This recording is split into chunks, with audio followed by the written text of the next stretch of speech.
میشوانی وەکە نەشۆپیەکە لە سووریە بەتایبەت لە باکوورە ڕۆژ ئاوایی وڵاتی خۆدیکردنا مێشێن هەنگەف و بەرهەمئانیناوێ تانهاژی دەبارە ژیانە بسەدان ماڵباتیە لە سووریە.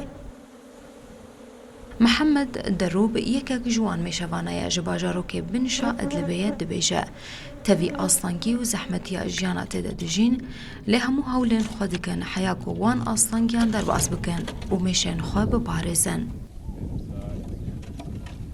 بالنسبة لي كشخص كان عندي السنة الماضية 70 خلية نحل. Di sala derbasbûyî de heftê şaneyên min yên hingêv hebûn.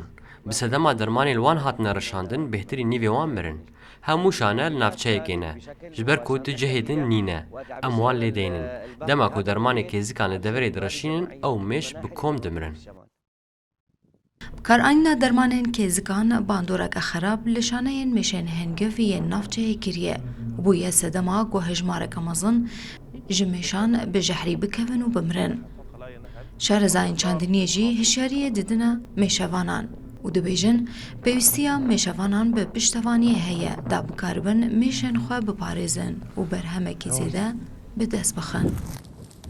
فإذا استمر الوضع على مثل ما هو فهذا الأمر رح يكون فيه تهديد كتير كبير بالنسبة للنحل الموجود. ئەگەر ڕەوشێک خۆ بمینەوەی مەترسیەک مەزن لەسەر مێشێن هەنگف چێ ببە. گەلێک مێژوانان شانەیەن خوا ji cihên nizîkî şer û êrişan dûr xistine.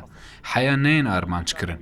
Em xwediyên şane û mêşên hingif agêhdar dikin ku hişyar bin. Derman û semadên bêbandor bikarbînin, heya bandorê li mêşên wan nebe. Eger bi wirdî serederiyê nekin, em ê vê samana giring ji dest bidin û eger mêş jî nemînin, çandinî jî namîne. واللي هي مثل ما ذكرنا إذا ما ضل نحل ما رح يضل زراعة. Şerê Sûriye bandoreke xerab li berhemanîna hengev li bakurê Rojavayê Sûriyê kiriye. Ûn hatenê 500 xwediyên mêşên hengev li wê navçeyê mane. Tevî goh rûberûyî gelek astangiyan dibin lê li ber xwe didin. Heya ku karibin kewar û mêşên xwe yên mayî rizgar bikin û biparêzin.